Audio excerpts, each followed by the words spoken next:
"You're not a real Christian." These words, hurled at Karoline Leavitt during a live interview, were meant to shatter her credibility. Instead, they set the stage for one of the most remarkable displays of faith in recent political history. In the next few minutes, you'll witness how a 27-year-old press secretary faced her accuser with grace, eloquence, and an unshakable belief that left viewers in awe. This isn't just a story about politics, it's a masterclass in standing firm when your values are under fire. At 27, Karoline Leavitt stands before the nation, a beacon of youth in a sea of seasoned politicians.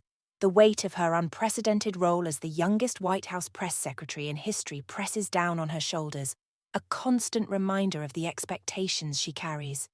In the corridors of power, whispers of doubt echo, questioning her readiness for such a monumental position. Karoline's journey to this pinnacle of political influence began far from the grandeur of Washington, D.C.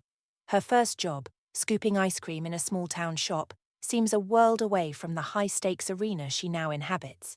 Yet it was in those formative years that the seeds of her unwavering faith were planted, nurtured by her Catholic upbringing.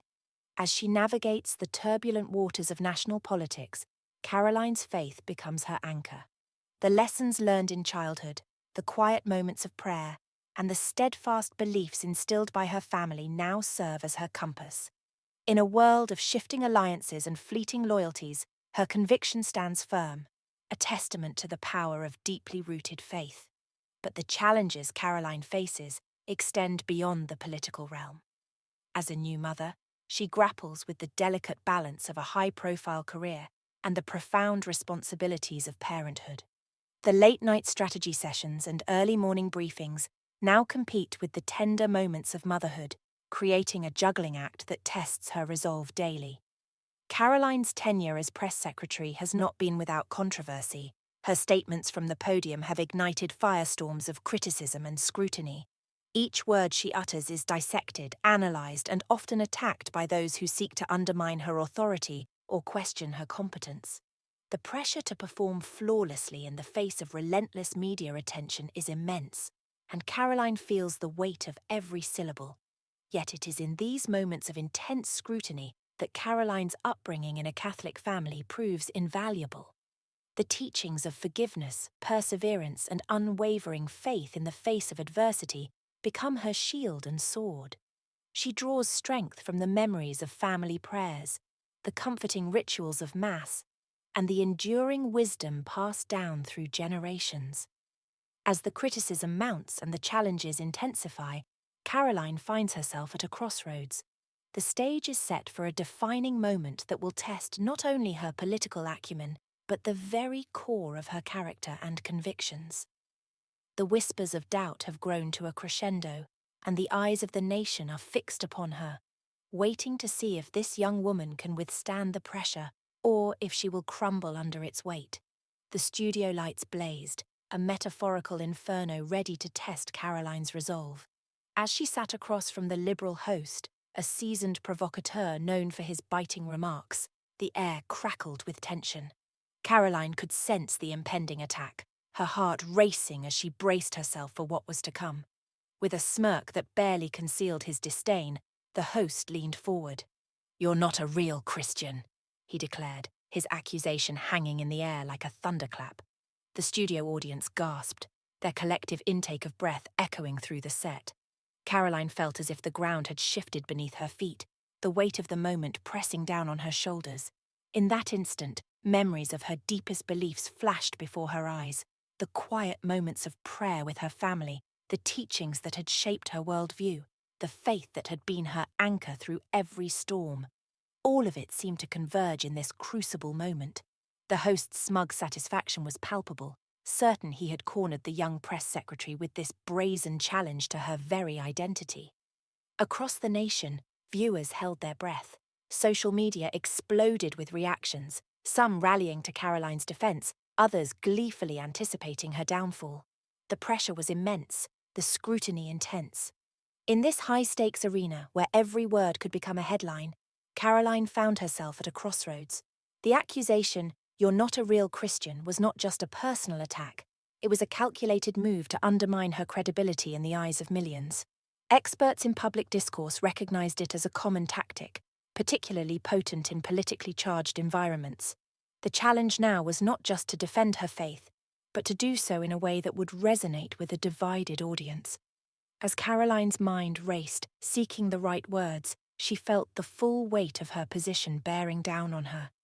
This was more than a personal slight. It was a test of her ability to lead, to represent not just herself but the values she stood for. The moment demanded a response that would balance assertiveness with grace, a delicate tightrope walk under the unforgiving glare of the cameras. Psychological studies have shown that such confrontations regarding personal beliefs can trigger intense stress responses, potentially impacting one's ability to respond effectively. Yet, in this crucible of public scrutiny, many individuals find themselves drawing unexpected strength from their convictions. For Karoline, this was her moment to transform adversity into affirmation. As she opened her mouth to speak, the nation leaned in. The host's challenge had set the stage for a defining moment, one that could either reinforce or diminish the public's trust in her. In this pivotal instant, Karoline's response would not just be about defending her faith. It would be a testament to her character, her resilience, and her ability to face the monsters of doubt and cynicism with unwavering conviction. The words that would follow could potentially reshape the narrative, turning a moment of attack into an unforgettable display of courage and grace. As Karoline prepared to share her testimony, she stood on the precipice of a transformation, from a target of criticism to a beacon of unwavering faith in the face of adversity. As the accusation hung in the air, a profound silence descended upon the studio.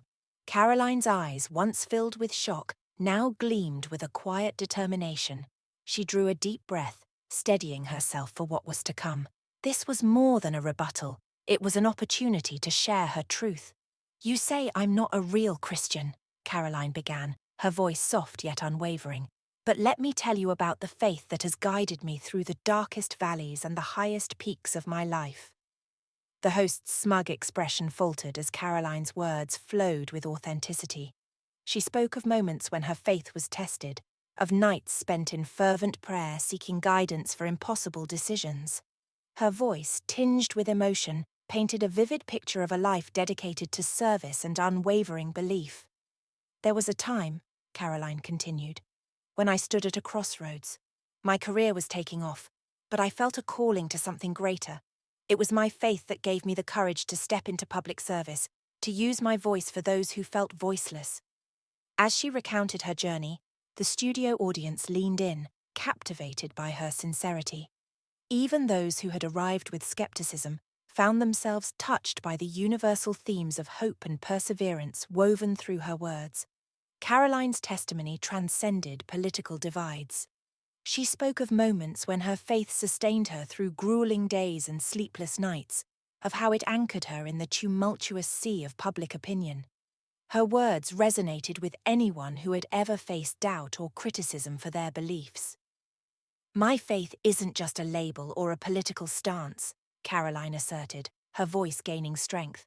"It's the compass that guides my actions, the foundation of my character. It's what compels me to serve, to stand up for what I believe is right, even when it's difficult." As her testimony unfolded, it became clear that this was more than a defense against an accusation. It was a declaration of unshakable belief, a testament to the power of faith in shaping a life of purpose and integrity. The atmosphere in the studio shifted palpably. Where there had been hostility, now there was a grudging respect. The host, who had sought to undermine Karoline's credibility, found himself confronted with a depth of conviction he hadn't anticipated. Karoline's words echoed the sentiments she had expressed in previous public statements, where she emphasized that her faith was a guiding force in her life, particularly in her role as a public servant. Her ability to articulate this faith during a moment of intense scrutiny served as a powerful reminder of the strength found in deeply held convictions. As she concluded her testimony, Karoline's voice rang out clear and strong. "My faith isn't just words or rituals. It's reflected in my actions, in my commitment to serve others, in my desire to make a positive difference." rents in the world. That's what being a Christian means to me. The impact of her personal testimony was immediate and profound. It not only silenced her critic, but also resonated deeply with the audience, humanizing her in a way that transcended political boundaries. In that moment, Karoline Leavitt transformed from a target of criticism to a beacon of unwavering faith in the face of adversity. Karoline Leavitt's unwavering testimony has become a touchstone for many Americans seeking authenticity in political discourse. Her ability to connect with audiences through personal experiences has transformed her from a mere spokesperson to a symbol of steadfast conviction. In press conferences, where others might falter under pressure, Karoline's faith has become her anchor, allowing her to navigate treacherous waters with a grace that inspires. The impact of Karoline's courageous stand extends far beyond the realm of politics. Her willingness to share her deeply held beliefs in the face of adversity has struck a chord with people from all walks of life. In a world often clouded by cynicism, her unwavering faith serves as a beacon of hope, reminding us of the strength found in staying true to one's principles. As the dust settles on this remarkable moment, viewers are left to contemplate their own convictions. Karoline's journey prompts us to examine the courage required to stand firm in our beliefs, even when faced with daunting challenges. Her story serves as a powerful reminder that in our darkest hours, faith can be the light that guides us through.